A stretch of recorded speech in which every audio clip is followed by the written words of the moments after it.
Grabe, traffic naman dito. So what is up, what's up, what's up? Welcome back to another vlog. So today is papunta tayo sa 60 Legs. Punta tayo ng Cebu City.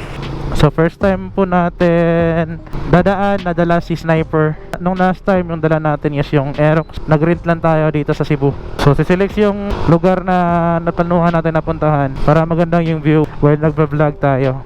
So ang pag-uusapan natin ngayon is about aftermarket na camshaft. Kung nagbabala kayo, kung naboboringan na kayo sa stock na camshaft, so before kayo bumili ng aftermarket na camshaft and valve spring, panoorin nyo po itong video na to. So i-share ko po ang mga mahahalagang detalye base sa aking experience, di ba? So first of all, kung pag-uusapan yung speed, yung dulo, may improvement talaga. Lalakas at lalakas talaga yung motor nyo compare sa top speed ng stock na motor ninyo. Sa mga nakapanood sa vlog ko ay nakaabot tayo ng 150 kilometers per hour doon po sa Panglao Road kasi maganda yung kalsada doon at espaltado. And syempre maganda yung takbo niya kasi mabilis talaga. Di ka mabibitin. Papansin nyo talaga na maingay yung makina. Pumipitik-pitik yung sa head niya dahil sa taas ng lift ng cams ko. Kasi yung cams na gamit natin is UMA R1 5.8 yung left. Kaya medyo mataas yung left niya. And sa UMA valve spring naman, sa napapansin ko ay mas maganda talaga na stock na lang yung gamitin nyo kasi sobrang tigas ng UMA valve spring. So yan, papasok na tayo sa CC Lex. Right turn tayo dito. Woo, first time. Dito tayo sa right side. Dito yung motorcycle lane. Sa pagkakalam ko, yung motorcycle is 60 pesos and yung 4 wheels naman ay tawag dito 60 pesos.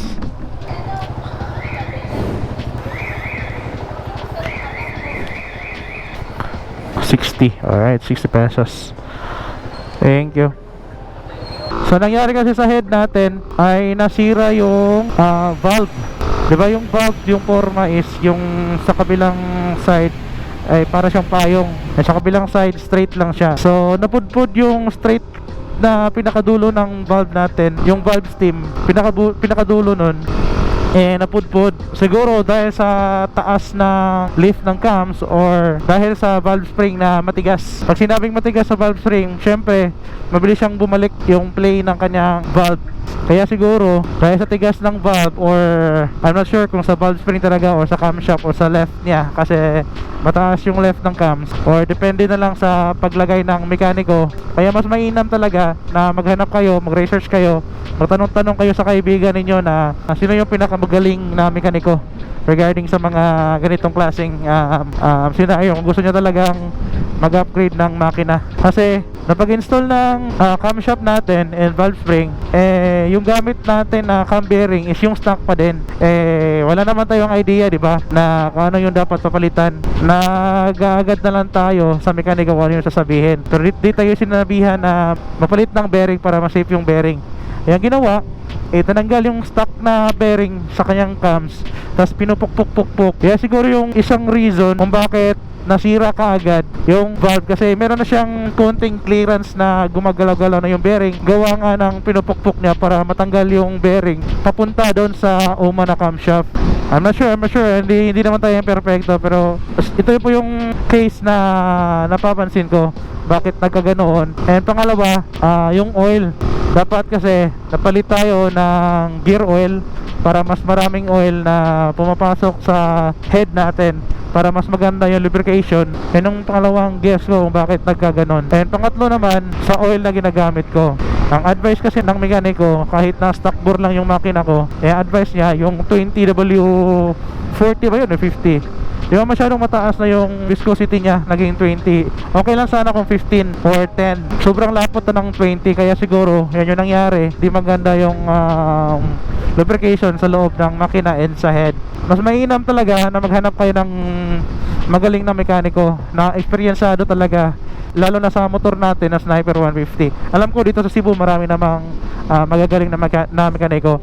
And nag-research na din po ako maganda daw po gamitin yung MTRT na version 1 kasi parang stock lang po talaga yung tunog niya, wala siyang pitik-pitik. Naghahanap tayo sa online kaso out of stock. I think phase out na yung version 1. Yung mga nagbebenta na lang siguro yung mga second hand. Kung gusto niyo pa talagang mag-camshaft, isa lang yung masasabi ko, bibilis talaga yung motor nyo. And also wala naman pong problema sa valve packet kasi di naman siya tumatama, hindi naman nagka-umpog-umpugan yung valve natin, and sakto lang yung valve packet. No need na packet yung 5.8 na camshaft na UMA. Kung gusto nyo talagang magpalit ng mag-upgrade ng camshaft and valve spring, mas mainam talaga na mag-research muna, magtanong-tanong sa kaibigan, and maghanap ng matinong mekaniko, mag-i-explain kung ano ba talaga ang purpose ng camshaft para maliwanagan kayo, di ba? Kasi may maganda yung basta lang salpak ka salpak pero wala kayong idea kung ano yung outcome ng inyong motor, ng inyong makina.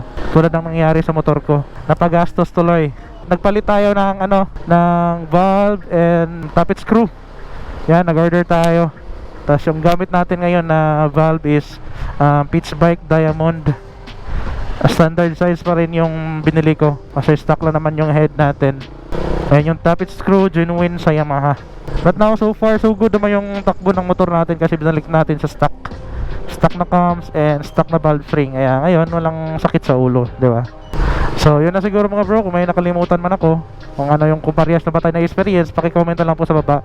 Kasi madami kasi nagko-comment regarding sa camshaft, kung kumusta pa ba, ginagamit ko pa ba. Sa ngayon, ginagamit ko ay yung stock na, binalik ko sa stock lahat. So yun na siguro mga bro. Grabe, sobrang traffic dito. Ride safe sa lahat and peace.